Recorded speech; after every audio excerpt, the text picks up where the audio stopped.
You're sitting across from someone at dinner trying to listen when their knee starts bouncing under the table. Not loudly, not dramatically, just endlessly. At first you tell yourself to ignore it.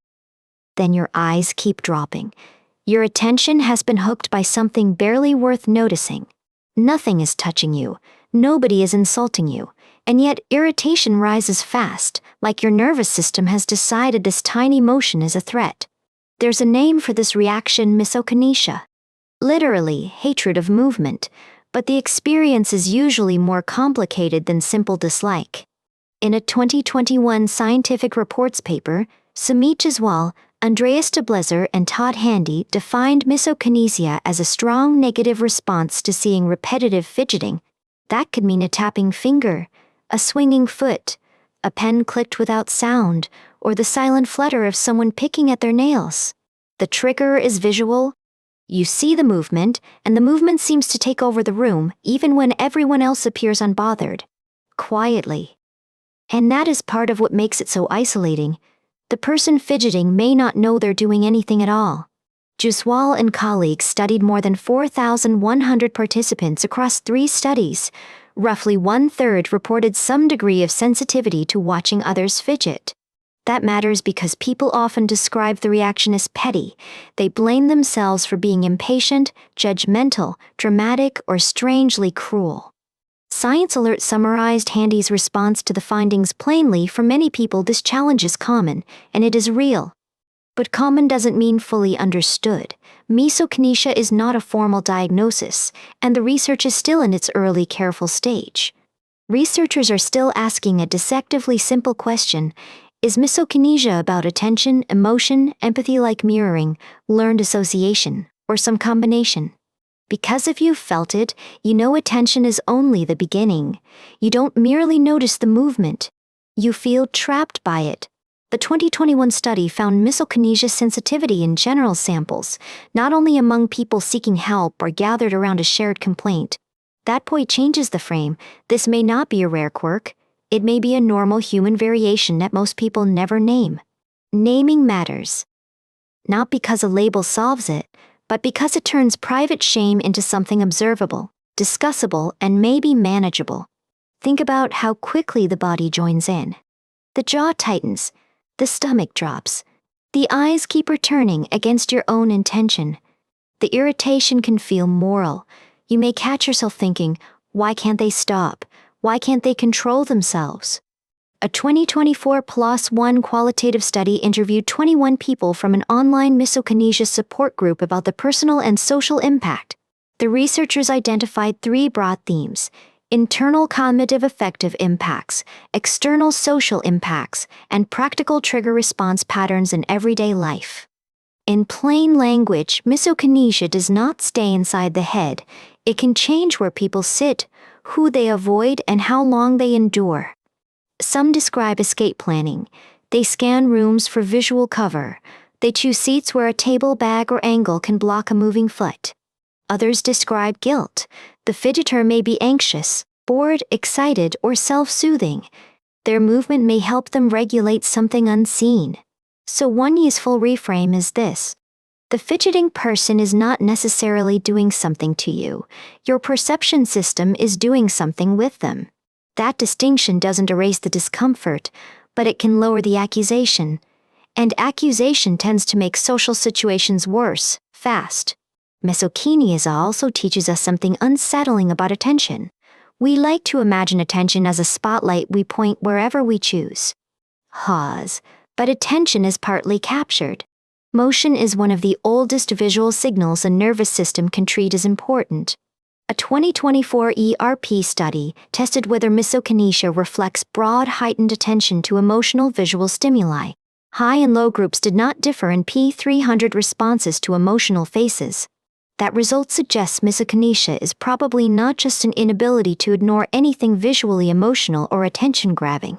The trigger seems more specific: small human movement, repeated enough to become a pattern, unpredictable enough to remain hard to dismiss. There's a strange paradox here. The movement is repetitive, but your brain may still treat each bounce as something that might matter. It is predictable and interruptive at the same time, like a dripping faucet, except the faucet is attached to another person. That social element may be crucial. We do not perceive bodies as neutral objects. We read them as intentions, moods, needs, and risks. Misokinesia can overlap with misophonia, the negative response to certain sounds, but the visual and auditory sensitivities do not always travel together. That distinction is important. Someone might be unbothered by chewing sounds yet furious at a bouncing leg. Another person might be the reverse. It reminds us that annoyance is not one thing. The body has many routes into aversion, and language often arrives late.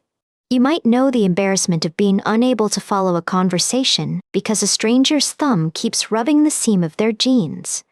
The mind narrows. Words lose their edges. The moving body part becomes louder than the person speaking, even though it makes no sound. This is why telling someone just ignore it often misses the experience.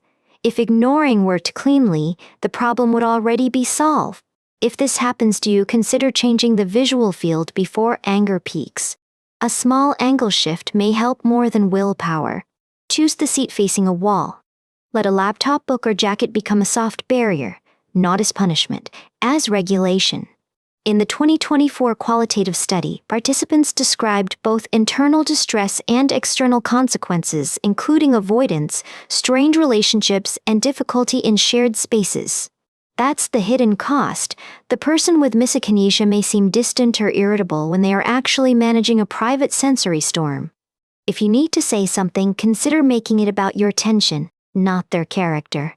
"I'm having trouble focusing from the movement" is different from "stop doing that." The first sentence invites cooperation. The second invites defensiveness. Human beings protect habits fastest when they feel accused. If you are the fidgeter and someone gently asks, consider the possibility that their reaction is not contempt. It may be involuntary discomfort. This does not mean every movement must be policed. Fidgeting can help concentration for some people. Bodies are allowed to have rhythms. The hard part is that one person's regulation can become another person's trigger. Shared spaces are full of these invisible negotiations. Misokinesia sits right there in the gap between harmless behavior and unbearable perception. Nobody has to be wrong for the room to become hard. Psychology is especially useful in gaps like that. It gives us a way to study suffering without turning it into blame. Firmly, and it keeps us honest. A name is not an explanation. Misokinesia describes the pattern. It does not yet reveal the cause. The ERP findings add caution. If attention plays a role, it is not likely to be a simple, general attentional hypersensitivity. Maybe the important variable is meaning. A bouncing knee can look like impatience, anxiety, disrespect, or agitation, depending on the observer. Maybe it is mimicry gone sideways. When we see another body moving, parts of us prepare to understand, predict, or internally simulate that movement. For most people, that simulation stays quiet. For some, perhaps the borrowed rhythm becomes intrusive, like another person's movement entering their body. We should be careful with perhaps. The science has not settled this. Good psychology often begins by resisting the most satisfying story. The 2021 authors framed misokinesia as under-recognized, partly because the experience had received far less attention than related sound sensitivities. That under-recognition shapes how people interpret themselves. Without language, the reaction can feel like a character flaw instead of a phenomenon. A gentle starting point may be private noticing which movements trigger you, which settings make it worse, which exits or barriers actually help. Consider tracking patterns without turning them into a courtroom. You are not gathering evidence against people. You are learning your own thresholds. If the reaction disrupts work, relationships, or public life, it may help to consult a mental health professional familiar with sensory sensitivities. Not because you are broken, because recurring distress deserves skill, language, and support, especially when it hides inside ordinary social situations. Softly, there is relief in realizing that the tiny movement was not tiny to your nervous system. It was small, but not meaningless. That does not mean the reaction gets to rule every room, but it does mean self-control alone may be the wrong tool. Try environment first. Distance, angle, visual cover, shorter exposure, or a polite explanation may help before irritation hardens into resentment. If this episode helps you name a familiar discomfort, liking or subscribing is a quiet way to help more curious people find the show. The qualitative work also shows why future research matters. Misokinesia can affect intimacy, family life, work, and participation in shared environments. The next phase is not proving that fidgeting is bad. It is understanding why seeing it becomes intolerable for some observers. That question is subtle. It asks how perception becomes emotion, how emotion becomes social tension, and how small things acquire enormous psychological weight. So the next time a tapping finger captures you, pause before the self-judgment. Consider what your attention is trying, imperfectly, to manage. Maybe the movement is not the whole story. Maybe the real story is the invisible labor of living beside other nervous systems.